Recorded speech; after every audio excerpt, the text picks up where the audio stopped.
Come misurare correttamente la pressione arteriosa? L'ipertensione arteriosa è uno dei fattori di rischio cardiovascolare più frequenti in assoluto. In Italia si stima che circa una persona su 5 ne sia affetta, con un netto aumento della prevalenza man mano che va avanti l'età. Nonostante ciò, una domanda che viene posta frequentemente è come misurare correttamente la pressione arteriosa. Vediamolo secondo le ultime linee guida della Società Europea di Cardiologia. Io sono il dottor Placentino Filippo, cardiologo e aritmologo, e se vi interessa questo, come tanti altri argomenti di cardiologia e aritmologia, vi invito ad andare su YouTube e scrivere il mio cognome Placentino, dove vi compariranno sia la mia pagina sia tutti i video informativi correlati. Ma ora veniamo alle misurazioni della pressione. La prima raccomandazione è sicuramente quella di posizionarsi in un ambiente tranquillo, non troppo rumoroso, stare almeno 5 minuti seduti, non aver assunto caffeina né aver fumato nella mezz'ora precedente e anche non aver fatto degli sforzi eccessivi. Non arrotolare la maglietta o la camicia in su, il braccio deve essere completamente scoperto. La seconda raccomandazione è quella di utilizzare uno strumento validato per la misurazione della pressione e di utilizzare un bracciale che non sia né troppo grande né troppo piccolo rispetto al proprio braccio.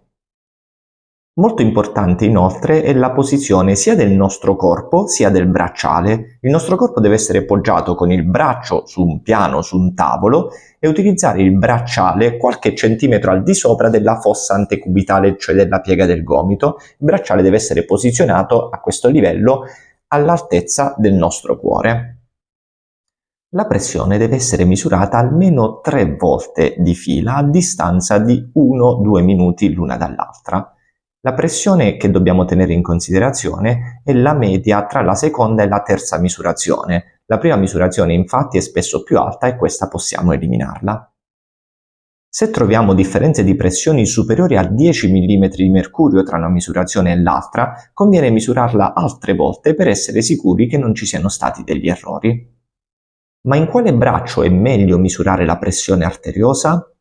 Solitamente almeno le prime volte deve essere misurata sia al braccio destro che a quello sinistro. Deve essere identificato il braccio che ha le misurazioni più alte rispetto all'altro, perché minime variazioni sono fisiologiche. Poi questo braccio con le misurazioni più alte deve essere utilizzato in futuro per le misurazioni. Altro parametro importante da considerare è se compare il simbolo delle aritmie sullo sfigmanometro automatico. In tal caso bisogna avvisare il proprio medico.